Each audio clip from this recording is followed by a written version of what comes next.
are the only person who can make this work, and you're also the only person who can fuck this up. I say this all the time. Hustlers University is the greatest thing that exists on the face of the planet for people who are trying to escape the matrix. I will show you how, but you still have to do the work. And if you only exist amongst the money, you're gonna end up with some money. Welcome to Hustlers University. I've been complaining for a very long time that traditional education is a fucking scam and it's bullshit. And everyone's like, yeah, well, what else am I supposed to do? I say, why are you going to university? Why are you going to college? It's a scam. It's a waste of time. Yeah, but what else am I supposed to do? I kept getting that excuse because everyone said there's no alternative. So I created my own alternative, my own university, which actually teaches you things which will actually make you money. Today, based on very simple parameters that if you put in a little bit of effort, you will make more money than you invest. Very simple, because a normal school, you put in a bunch of money, you put in a bunch of effort, and you don't get any money back. My school, you put in a little bit of money, you put in a bunch of effort, and you get a lot more money than you invested back. That's the point of it. In fact, me and the professors are actually sitting around talking about this. We have a problem we're going to try and fix, because we know once we close HU, people are going to be able, they're going to try and sell their Discord account. Yeah. We're talking about this. Sell their phones, sell their membership. Sell their phones, sell their membership. Because so if you just stay in HU and do nothing, in a year when it's closed, you'll be able to sell your membership for $5 grand, $6 grand, because people will be so desperate to get in. So this is something I'm going to talk to the professors about, whether we're going to allow it or we're going to find a way to stop it. But my point is, there are so many possible advantages, so many scenarios where you might win if you're inside, but there are basically no scenarios where having that extra $49 is going to help you change. It is easier to become rich than it has ever been. Yeah. Easier to become rich than it's ever been. It's easier to network than it's ever been. It's easier to learn a skill than it's ever been. Easier to make money than it's ever been. It's literally a golden age where more people can become millionaires from nothing than ever before. If you're not taking advantage now, if you're not motivated, if you're not up every day, if you're not inside of Hustlers University for 6 or 8 hours a day, if you're not trying hard now, you're certainly not going to try hard when it gets 10 times harder, and then you're in real trouble. Yep. The people who are making money are not smarter than you. They just don't fucking give up like you have. If you quit, you will never be good at anything. Doesn't matter how much natural talent you have. Doesn't matter how much information we give you. It doesn't matter how fantastic the product Hustlers University is. It doesn't matter what happens with the Bitcoin price. It doesn't matter what happens with anything. If you're a quitter, you're never going to make any money. You have 2 months to rejoin, or you'll never be part of this group again.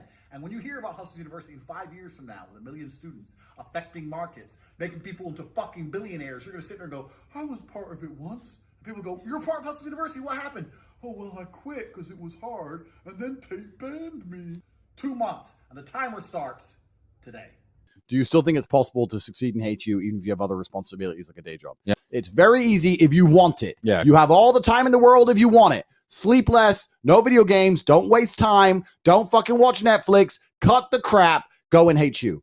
Because if you go in HU, you can have laughs and jokes and you can make friends in there. You can sit and have laughing and plus make money inside of HU as opposed to doing all that dumb shit. So HU's got everything you possibly need. It's the same question in another way. Yeah, I have a story here about excuse making. So you've labeled yourself as ADHD and said that that's the reason why you can't concentrate. I had a full medical exam 4 years ago, about 6 months after I retired the 2-time European kickboxing champion. And because of a medical condition, which is called, you can look this up, pectus excavatum, is where my chest goes in. My chest is indented here.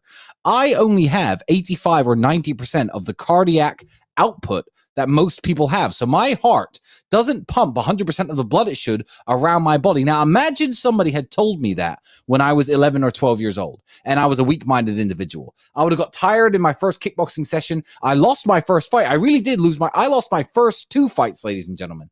After I lost my first fight, I could say, well, you know, reduced cardiac output. I haven't got the fitness for this. I quit. I didn't even know I had this condition. And for the record, and nobody knows this, Andrew is an asthmatic world champion.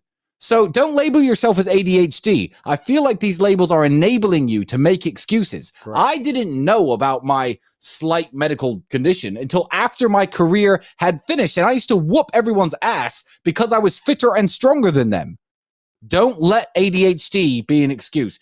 Correct. Someone said, oh, you have attention deficit disorder. Oh, maybe you might be bipolar. You might be dyslexic. You know what you might be? You know what you might be? A geek. A brokey.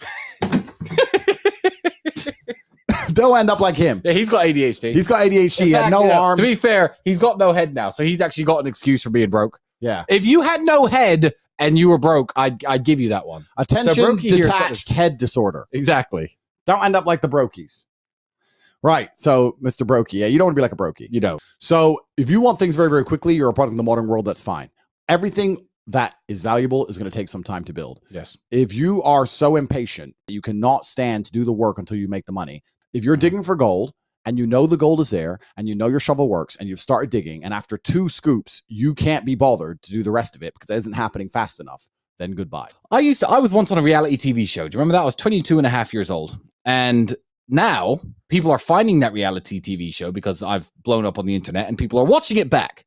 And someone sent me a clip the other day. At 22 years old, I didn't really have much money. And there was a guy on the show with me, and he was quitting because everyone was like, I miss my family, I miss home, because you had no electronics, no way of communication. And my mindset, even at that young age, I lectured this guy on British national television. I said, if you can't handle this free vacation in paradise because you can't wait to go home and hug your mother, who you're going to see for the next 40 years of your life after this, then you are never going to amount to anything. I have a winner's attitude. I have a winner's mindset. Cut to 10 years later, I am a multi-millionaire businessman living the dream life, and people are sending him messages saying I was right about him. He is right. Yeah, I was right.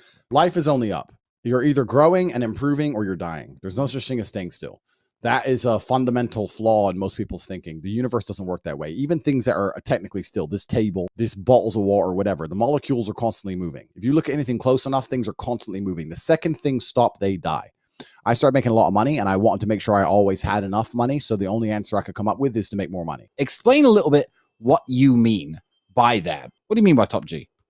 Top G is an individual who is capable in all realms, as my father said. Sheer indefatigability and unmatched perspicacity made him a feared opponent in all realms of human endeavor. When you are top G, you are dangerous at everything. That's why I'm top G. If they were to say to you, you have to go on a racetrack and race Tate in supercars, you'd be like, shit, I have to race Tate. You have to go in the boxing ring and fight Tate. Shit, I have to fight Tate. You have to go debate Tate. Shit, I have to debate Tate. You have to go try and get a girl, and Tate's also trying to get the girl. Shit, I have to go against Tate. Shit, it doesn't matter what the competition is. As soon as they say my name, you're going to be like, oh, for fuck's sake.